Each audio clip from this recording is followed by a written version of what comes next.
Hi, welcome to the sixth of a series of 10. Who is she? Shiro's Hidden from Art History.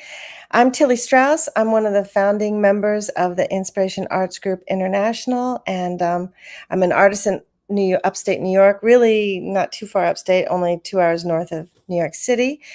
And before I go any further, I wanted to thank Bibiana and Bridget and the 150 plus members of the Inspiration Arts Group for allowing me this platform to share. I've been a teacher for 26 years, and this series is inspired because I was a bit upset, frustrated about the lack of females that were taught in art history and people who looked like me. And when I started looking into it more, and now it's all over the news. Women are making a heyday. Uh, they're coming back into the limelight, I'd say. So anyway, I found there's just tons of women, tons. We just haven't been taught about them. So I picked just 10 this year. I'm still learning. I would love to hear back from you about any suggestions of other artists, female artists I should study and look up next year, maybe for the next 10. And if you're on YouTube, could you sign in before you can use the chat? And that way I can see your messages. At the end, there'll be a pause if there's anything. So thank you very much. This artist tonight is Suzanne Valadon, and she was a powerhouse of an artist during the riveting times of like immense social upheaval and inventiveness in the early 1900s in Paris. She was born Marie Clémentine Valadon. She had and they didn't her to a single mother, and it was kind of a scandalous thing in their small town. They were southwest of Paris, and so the mother up and took her baby and moved to Paris, like a lot of people were doing at that time. It was the Industrial Revolution. There was all this promise of employment and better economic gain, and she was also fleeing the stigma of being an unwed mother. Now, Suzanne is best known for her candid, monumental nudes and her very intimate line drawing etchings too. So, and if you're surprised that you don't know about her yet, or maybe you do, I was a little bit surprised. She's been hailed as France's greatest woman painter. So, but she only had her first major U.S. show here in the United States in 2021. So in 1894, she was the first woman painter admitted to the Société Nationale des Beaux-Arts, and she proceeded to, being completely untaught and untrained, get to the top of the art world. And it's a pretty wild ride of a story. I'm only going to give you little snippets. I do have a zine that goes more into it that's available on my website. Okay, one of the main sort of characters in her life would have to be her neighborhood where she grew up in Montmartre. It's a hilltop village that was it was surrounded by vineyards and farms, and it was just outside of Paris. There was a tax wall around Paris, and a literal wall at the base of Montmartre, and a lot of businesses sort of moved out of the city to benefit from the tax-free status. And it wasn't until 1860 that this area was incorporated into the city of Paris. And that's about, Suzanne is born in 1865. So this is in her lifetime. This is now a new bustling area. It's still rural, but it's cheaper than living in Paris. And so a lot of artists and writers would go up and get, for the low rent, they would get the studios and apartments. It's all cobblestone streets. During the time that Suzanne was living there, you see the white dome of Sacré-Cœur. That was just being built. So that was a new monument in the streets. The photograph in the top right top left is Lapin Agile, a nightclub, and that was Suzanne's favorite nightclub. And what was going on in this area was during by day it was very rural and quiet, but at night it came alive with all sorts of activities. There were circuses and cabarets and just bars after bars. Now, of course, a bourgeois woman like Mary Cassatt, who was an artist at the same time, or Bertha Morisot, they could not go up into these bars. But you'll see that Suzanne, as a working woman, she was welcomed into the company of the artists and the influential writers, the powerful critics. They were all there around these bars, and Suzanne fit right in and was welcomed in there. So she benefited from that access. Montmartre really made her an artist. The painting down in the lower right is actually one of her son's paintings, Maurice Utrillo. And there is, it's sort of, for the good or the bad, she is commonly known as Maurice Utrillo's mother. And so, and also just one more thing, across from the Lapin Agile today is one of Paris's few remaining vineyards that actually produces wine still. So just a little tip. Go ahead. There's I just don't know where to start with her. Actually, she's brought to Paris. Her mother turns out that there wasn't much benefit of the economic move, and she ends up being a laundress or a linen maid. And so during the day, she parks Marie, who's Marie at that point, hasn't changed her name, into this convent and hoping that she'd get a decent meal and a good education. But by the age of 9, she was getting in a lot of trouble, and she was kicked out of the convent and thrown to the streets. So she had to do something to help her mother out with the cost of living. So she apprenticed as a seamstress, she worked as a vegetable seller, and she says one of the best times in her life was she joined the circus. She was an acrobat. She had a very athletic, tiny body and could do all sorts of things. She was audacious. She would do anything. And she falls, and as she's recovering for that, she ends up being a laundress herself, and she's delivering delivering laundry to another studio of an artist when she gets she's being sort of teased and tormented by one of the art workers when an older artist comes to her rescue, and seeing that what shape she's in and how beautiful she is, he takes her under his wing into his studio, and she becomes a mother, which eventually she becomes a model and becomes a mother. So anyway, the dates are all fudged a little bit with what she does because she outlived all of her mentors and her friends. She was young, hanging out with these great Impressionist masters, and they all die, and she's friends with all of them. But she's the one telling the story. So there's a bit of an embellishment to everything. You don't know. The dates change. She's a little hard. Most of the things written about her are written as fiction or as novels. There hasn't been a strong treatise or catalog about her work in the United States, at least. So, these are some of the books that I had to use for my research. Like I said, novels, John Storm's novel and Catherine Hewitt's novel. In 2021, the Barnes Museum had a show called Model Painter Rebel, and they had 54 of her works. But in regular times and after, out of 101 paintings at the Barnes, only one is a Valadon.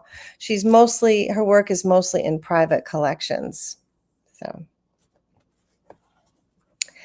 Yes, so she's picked up as being a model, and of course, nude models make more money than clothed models, but they also suffer the consequences of social stigmatism, and they're considered like easy and free sex. But so there's always a moral dilemma to it. But I don't think Suzanne had that moral dilemma. She was just more curious than embarrassed by her modeling. And so she's picked up by Puvis de Chavannes, that's the man who saves her supposedly on the laundry while she's delivering her laundry. And he uses her in one major big mural. He's a symbolist painter, and she plays many different figures in the composition. Apparently, she's really athletic and able to keep her poses very long. The painting on the right is by a artist named Wertheimer, and it's called Song of the Siren, and that's her posing stretched out like that. The painting on the left is by Renoir. He's an impressionist master who's just come back from Algiers, and he's got this new idea of painting the weekend, which is what the people are now the workers have gained this idea of 2 days off a week, and they have money to spare. So Paris is just glorious with a lot of department stores and cafes with the new wide sidewalks so that people can hang out on cafes. And all this is what Renoir wants to capture. And he hires Suzanne to be his model for the country dance, and then there's the city dance, and he also has a series of bathers, and she's like on the shore of a river naked. They did become lovers. They got very intimate. He is actually his hometown was Limoges, which was near the little village that she was actually born in. And so they were very open about it, wandered around in the streets holding hands. She said they even made love in broad daylight in the bushes of the park, but he dumps her very quickly one weekend, literally pushing her out a back window while opening the door for Aline Chergot, who becomes his future wife. So she doesn't have a lot good to say about Renoir after that. But now with her resume, she's set, and she's all the artists are wanting her. So somewhere between Puvis de Chavannes, who was like 60, and Renoir, who was double her age. When she turns 18, she's pregnant, and she would struggle with being a mother and being an artist. She pretty much leaves her son at home. She's living with her mother. Her mother now becomes the caretaker of her baby, and Suzanne is able to still go out and drink and go to the cabarets and model for all the artists. So apparently she taught herself to draw. These are her drawings of her son. She's got a nice bold contour line that goes around, and she's good at capturing the mood and drawing as if she's a spy, like a voyeur. She's hiding her drawings. Nobody's actually seen her drawings at these early stages. But she also doesn't use an eraser. She did not own an eraser, and so every line is decisive in what she works with, which is pretty amazing that she's got this innate talent. So like I said, she lives her whole life with her mother, taking care of her, and her mother is often in the background of these pieces. She likes Suzanne's drawings do contrast a lot of young and old, and look at the line. They're just gorgeous. I'm sorry. I love the thick and the thin and the way they undulate, and yet they're so inciseful. So she actually, Toulouse-Lautrec is the one who changed her name to Suzanne from Marie. He hires her as a model at first, and they become brief lovers, but they become lifelong friends. And he is the one who barges in on her one day and sees her on the floor drawing and is like, "Oh, you can draw." So he respects that. Some other artists might have seen that and ignored it, but he's very intrigued by it, and they draw together. That little woman profile at the bottom is one of his drawings of Suzanne. He bought her this crazy hat. He was a very wealthy artist, very short due to some genetic issues at birth, and he and Suzanne were about the same size and saw eye to eye, and they loved each other's company. He did lots of drawings of her, And she tried to get him to marry her at one point, which scared him off completely. But he tells her to change her name to Suzanne just flippantly one day, because he says that it's like Susanna and the elders from the Book of David. And if you recall that story, it's Susanna's taking a bath while these two elderly men come and proposition her. And when she refuses them, they say they're going to say that she committed adultery, which is pretty much consigns her to death. And then David comes in and saves her. So Marie takes this idea and is like, I like it. So she goes by Suzanne from then on, and which is basically, she does hang around with a lot of elder people, and she is kind of their little sprightly young exhibitionist. There are times at La Pen Agile, apparently, where she would arrive naked except for a mask. You know, she was completely unashamed and open and fearless, really, with her. And she's the life of the party. Toulouse throws long parties. He has plenty of money. He's a count, and they're notorious for going on and on all night long. And she's right there with them, hosting them. So here's a couple of her drawings, and she's basically using her friends as models, and they're just completely self-taught, which is amazing, but completely lyrical. And Toulouse, finally, he's been hanging out with Degas, and Edgar Degas is the master impressionist who's almost 70 years old at this time. And Degas believes that drawing is something, it's a life, it's the backbone of art, and it's the something you spend your whole life trying to achieve skill at. And so Toulouse plays a little joke on him and says, well, what if I can show you someone who's completely self-taught? So let's change the slide a second.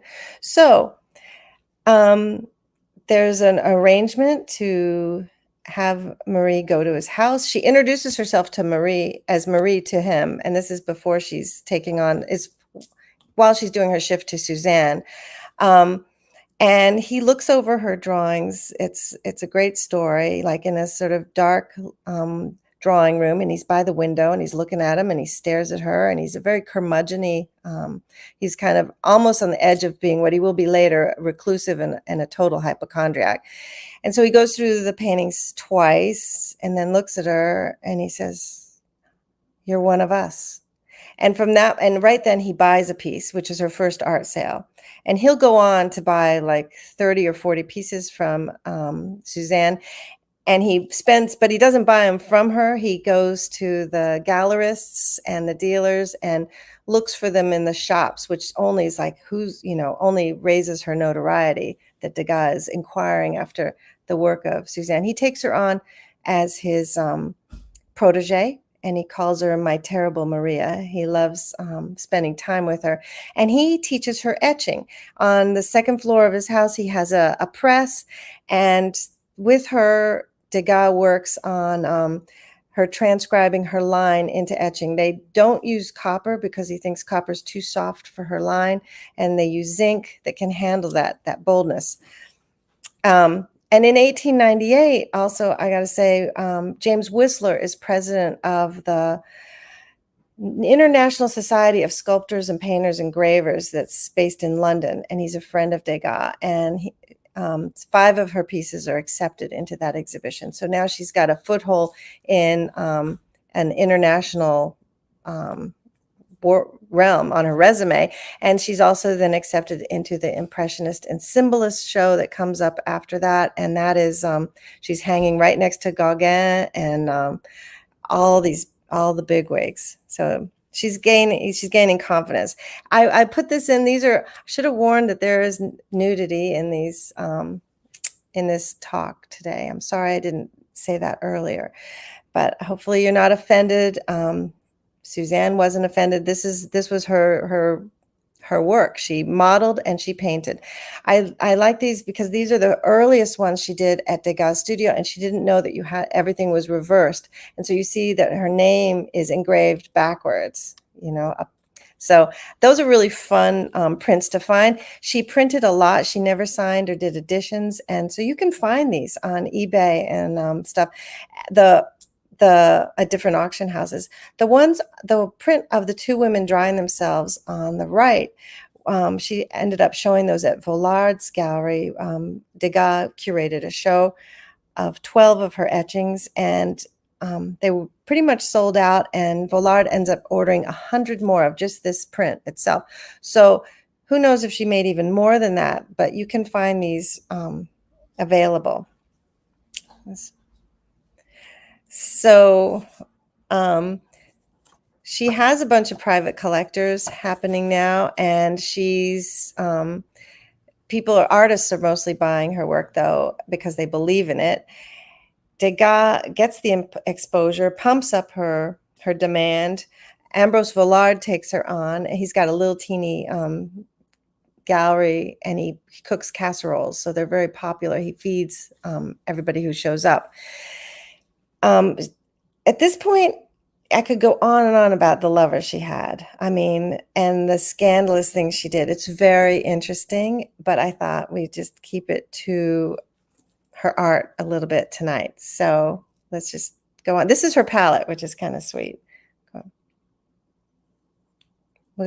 Okay, after a series of love affairs, she accepts a proposal by Paul Mussy, who is a bourgeois businessman, and he's got a lot of banker friends. He moves her and her son and her mother out to the country, and it works out for a while. She wants to have a studio in Montmartre, so he buys her a studio in Montmartre. So she spends the weekends in the country, she takes up gardening, and she's a hostess for these weekend events for her other banker friends. And on the weekdays, she goes to Paris, to Montmartre, to her studio. And also, these are also good times as far as the train is only, there's a great transportation. Paris is full of all sorts of innovation. These are incredible years. If I could go back in any time at all, I would go back to Paris in the early 1900s. So much was happening. And yeah. So anyway, for 17 minutes, she can get from Montmartre out to the country house that she is. But if she wants to go beside the train schedule, Paul gives her a donkey. And she's festoons it with flowers, and she has a long cape, and she can go back and forth as she will. There's a little bit of trouble with Utrillo at this time. He turns out to be a troublesome child, and by 9, he's an alcoholic. The stories blame the grandmother, but I won't go there right now. He goes into these fits and rages and will terrorize the little village that they're in.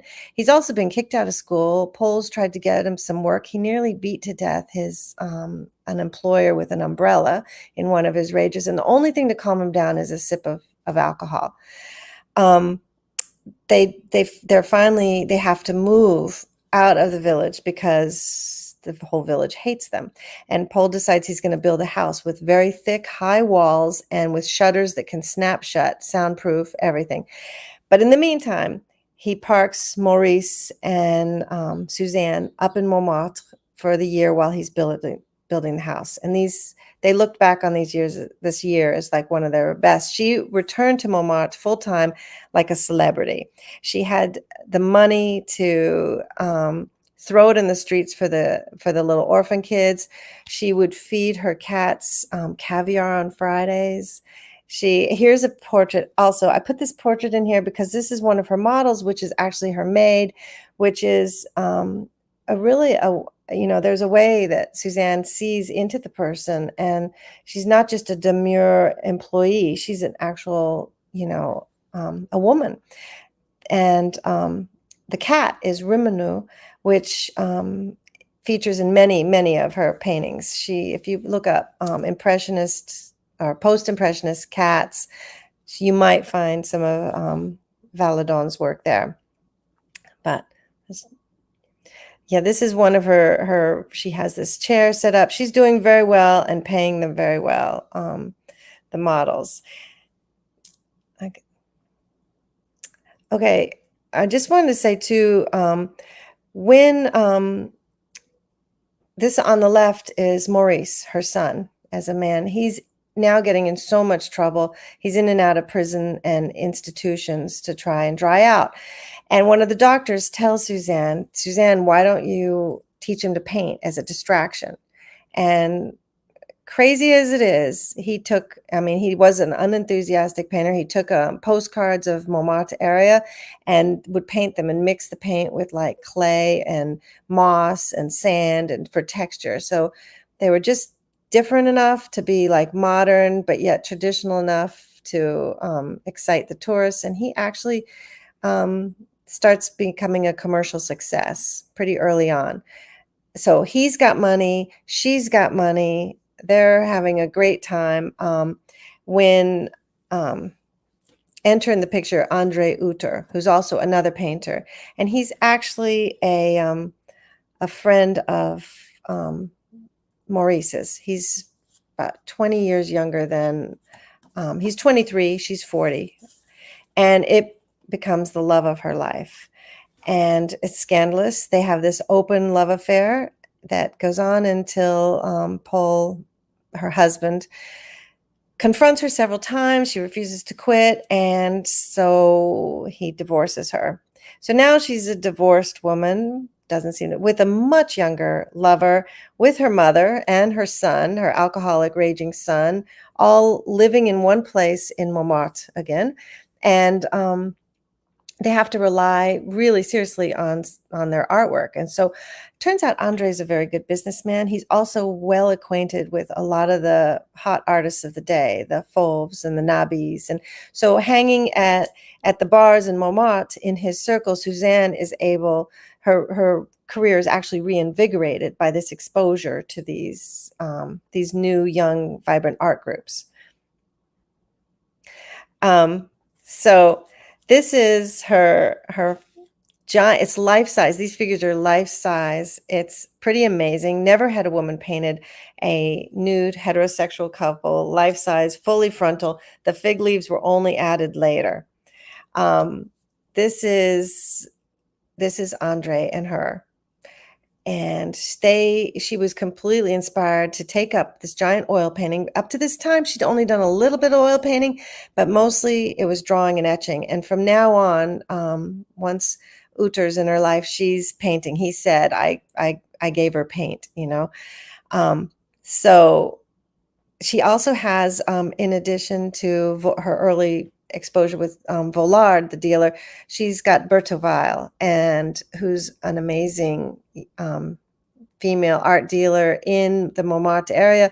And she's the first to recognize the talent of Picasso and Matisse, to get their work and sell their work. So she's way ahead of the trends, and her and Suzanne become best friends. In 1912, Suzanne has her first show with Berthe. So, but that's a whole story. Bertha's a Jew, and to hear what happens with her life, you can read that in my zine. Let's change them. Okay, here are some paintings, a self-portrait, and then this is her mother and a niece. She's compared at this time to the two other famous women artists of the time, which are Mary Cassatt and Berthe Morisot. But both of those women are, like I mentioned at the beginning, they're very bourgeois, well-to-do, upper class, and they're not allowed the access into this slummy. They're not able to slum it in Montmartre like Suzanne is. And so she doesn't really know them. And Suzanne, a couple times had been offered to be in female art shows, and she refused because she didn't want to be defined by her gender. And in fact, the critics write about her at this time in her life that her work is bold and less feminine. They called her masculine and virile. And that's really the praise she was seeking, was anything that sounded like these paintings were painted by a man. This is a piece called The Fortune Teller from 1912, a giant oil painting. And the woman at the bottom is holding up a card. She's kind of playing this cartomancy, which was a popular form of fortune telling using regular playing cards. She's holding up the Queen of Diamonds, which signifies wealth and authority and wisdom. This painting I wanted to put in my zine, and it's not in my zine because a lot of her work is not in the public domain yet, and as it's in private collections, it's not accessible. So I just happened to be looking at this on July 20th, a few days ago, when I saw it in that it had entered the public domain that very day. So go figure. I had to throw it into this show because I just think it's really cool. The two women. I love the drapery, abstract, almost cubist area in the upper right corner. Um, and I think that she paints these women not as any sexy thing, but as themselves. Look at the arm draped over the edge of the couch. It's kind of redder and more suntan. This is a working woman posing. She's got like, um, you know, the white from the clothes, and the legs are a little bit hairy and everything else. Anyway, we better change the slide. Thank you.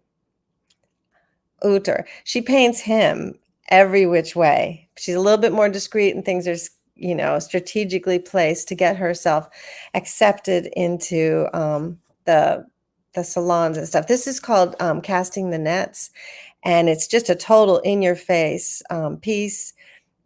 But Suzanne doesn't care. She doesn't care when she's modeling nude. She doesn't care when she becomes pregnant without being married. She doesn't care that she's dating a younger man. And her work is just shows this sort of audacity and just diving into it. On the eve of World War I, Andre's enlisted, and the front line is only a taxi ride away. It's very close to Paris. In a way. And so Suzanne wants to see him more. And since she won't have family rights unless they get married, they get married. And this way he can get a leave and go visit his family, and she's able to see him during the war. But it's a very stressful time for the rest of them. Maurice is not able to enlist because of his alcoholism and other health issues that have been brought by it. And that he wears that very badly, and he's very ashamed, and all sorts of series of terrible events happen as he's dealing with it. And Suzanne's trying to deal with him, controlling him, painting, keeping up supporting her mother. It's a very hard time for her.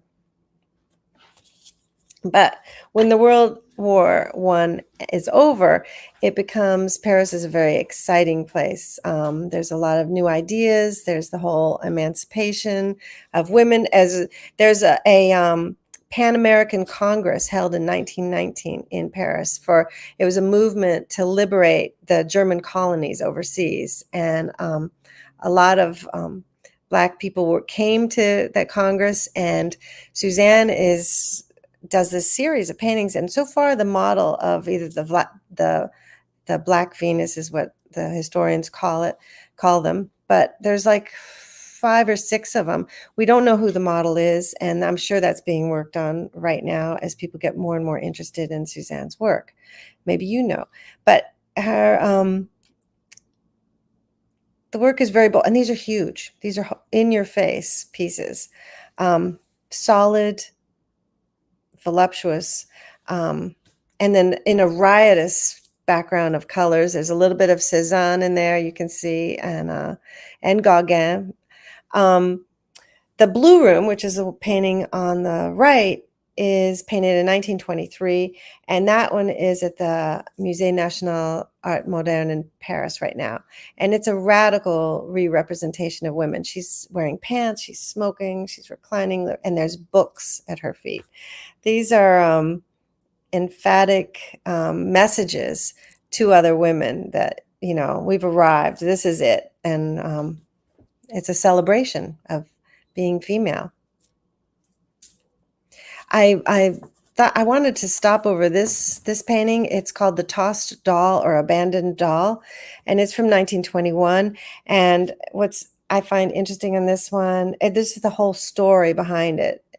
Suzanne's still doing the nude, got the nude model, but she's also there's an older woman toweling off the sort of a prepubescent young girl who's got a pink bow in her hair and is looking in the mirror, in a little handheld mirror behind her, when on the floor is a doll with a matching pink bow up ahead. So it's kind of And you just wonder, there's these worlds of thought going between, probably two different thoughts going on in this piece, between the older woman and what she's thinking and the younger woman. And then you see this being on the cusp of an edge of change. And Suzanne is painting also her life too. She spends her whole life living with her mother. And they've had this relationship that they've had to deal with, caretaking one another. This painting, by the way, is at the National Museum of Women in the Arts in Washington, D.C. So, this painting is called The Family Portrait, and it's got Andre Uter up at the top, very handsome and young.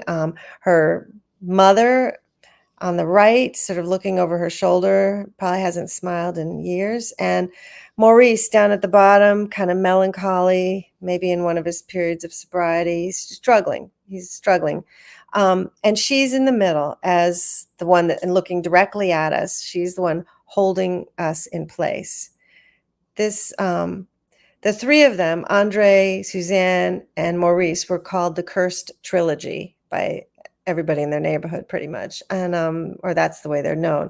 So this is the Cursed Trilogy with Grandma, and it's basically, I think it's a pretty sweet picture that captures it. It's at the Pompidou, okay? So a lot of the pieces are privately owned, but there are some. She outlived the masters of her youth. She was basically obscured by who she modeled for. She's more well known for Renoir's, being the woman in the Renoir paintings, than she is for her own paintings over here in America right now. She's also sometimes just known as the mother of Utrillo, and his career really took off. And like I said, the bottom bullet, her work is scattered. And so there's not like a big place for it. But there is one place. I'll tell you about it then. Let's change the slide a second. When she died, her funeral was she died at her easel. She had a stroke, and she had a one-person show at the same time. And at this point, the Louvre had already come in, the state had come in and bought 5 of her works when she was 70 years old. So she knew her work was pretty well placed. They commissioned a coin at her death, and the reverse says, "Give, love, paint," because she was a very, very generous person, and she lived her love totally openly and out there, and she painted and was a powerful voice for another viewpoint of a woman in that time period.